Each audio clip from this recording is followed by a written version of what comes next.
राष्ट्रप्रवाह news channel में आप सभी का स्वागत है। मैं मनन व्यास और आज की देखते हैं ताज़ा खबर।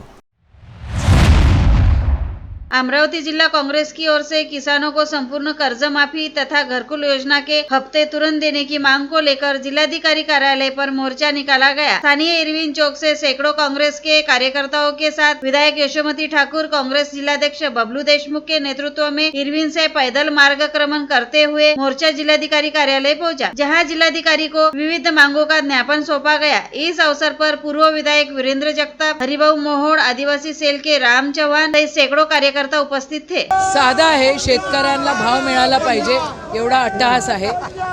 हे जे सरकार बसलेलं आहे, खोके सरकार बसलेलं आहे, फडणवीस सरकार जे बसलेलं आहे, हे सरकार कॅश फॉर वोटच्या योजना काढत आहे, पण शेतकऱ्याच्या मालाला भाव देत नाही आहे।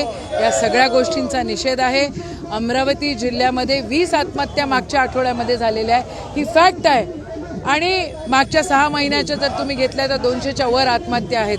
अरे शेतकरी या ठिकाणी हवालदिल झालेला आहे आणि जे दलाल आहेत ते एसी मध्ये बसतायत, शेतकरी रस्त्यावर आहे। ही वस्तुस्थिती आहे। शेतकऱ्यांची कर्जमाफी झालीच पाहिजे, हा अट्टहास आहे। प्रहार जनशक्ति पार्टी के कल संभाजीनगर में होने वाले आक्रोश सभा को स्थानीय पुलिस ने अनुमति नहीं देने पर विधायक बच्चू कडू ने पुलिस प्रशासन ने अनुमति नहीं देने पर भी डबल ताकत से निर्धारित सभा करने का ऐलान किया। इस सभा के बाद महायुति के साथ रहना या धक्का देना, इस बारे में फैसला लेने की बात कडू ने कही। पोलीस प्रशासनाने असं धाडस करू नये, त्यांना विनंती आहे। केलं तर आम्ही ऐकणार नाही, आम्ही प्रहार आहोत हे लक्षात घेतलं पाहिजे। प्रहारचा अर्थ त्यांना समजून घ्यावा आणि शांततेने केलं तर आम्ही त्यांचे आभारी होऊ। त्यांनी दंडा उचलला तर आम्ही अधिक जोरानं तिथे जाऊ, कारण आतापर्यंत प्रहारचा इतिहास आहे। जे म्हटलं आम्ही ते करण्याचा प्रयत्न 100% केला आहे। त्याच्यानं पोलिसांनी ही भूमिका घेऊ नये आणि उद्या जर असं झालं तर आम्ही उद्या या सगळ्या आंदोलनाच्या संदर्भात सरकार समोर आता कसं जायचं, राहायचं का नाही राहायचं, हा निर्णय आम्ही उद्याच्या आंदोलनाच्या शेवटी घेऊ। उद्या पाहू ना, उद्या ठरवू कसं जायचं, राहायचं का धक्का द्यायचा का सोबत राहायचं का दूर लुटायचं।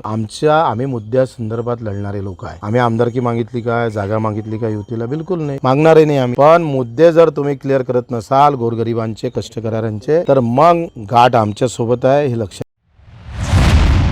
अमरावती पुलिस आयुक्तालय में दुपहिया चोरी की घटनाओं में इजाफा हुआ है। राजापेट पुलिस स्टेशन अंतर्गत साईनगर की दीप ज्योति अपार्टमेंट से होंडा एक्टिवा MS 27 AZ 8551 किसी अज्ञात ने चुरा ली। फरियादी ग्राम सेवक गजेंद्र पाखरे की शिकायत पर पुलिस ने अज्ञात के खिलाफ अपराध दर्ज किया। वही दूसरी घटना में कोल्हापुरी गेट पुलिस थाने अंतर्गत ईश्वरी कॉलोनी रोड पर खड़ी निकेश काजी की काले रंग की होंडा स्प्लेंडर MS 27 AT 5372 दुपहिया किसी अज्ञात ने चुरा ली। फरियादी की शिकायत पर पुलिस ने अज्ञात के खिलाफ अपराध दर्ज किया।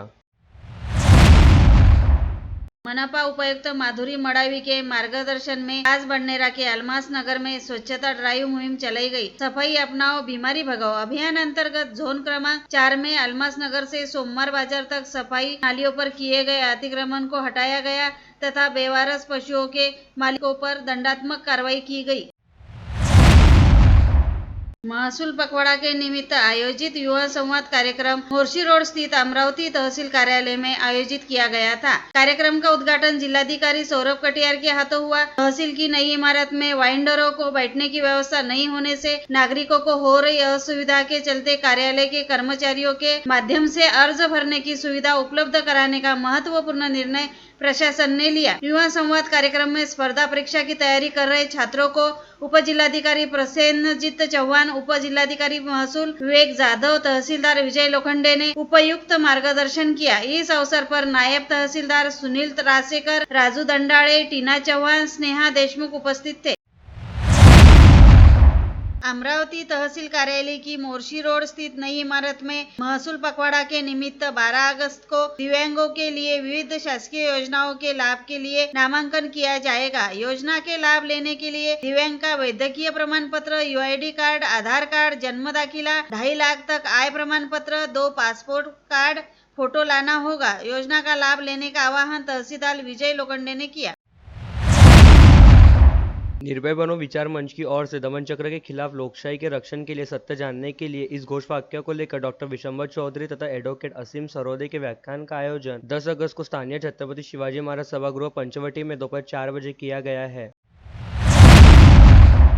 स्थानीय बिच्छू टेकड़ी निवासी प्रणाली कांबळे ने एमपीएससी परीक्षा उत्तीर्ण करने पर अभिनंदन पेंढारी मित्र परिवार की ओर से उनका सत्कार किया गया। मध्यम वर्गीय परिवार से ताल्लुक रखने वाली प्रणाली ने विपरीत परिस्थितियों का सामना करते हुए महाराष्ट्र पुलिस में पीएसआई पद पर नियुक्त होने पर सभी ने उनकी प्रशंसा की। इस अवसर पर पुरुषोत्तम मुंदड़ा, बाबूराव अंबोरे, दीपक हुंडीकर, दिलीप ठाकरे आदि उपस्थित थे। प्रणाली की माताजी शीलाबाई ने सभी का आभार माना।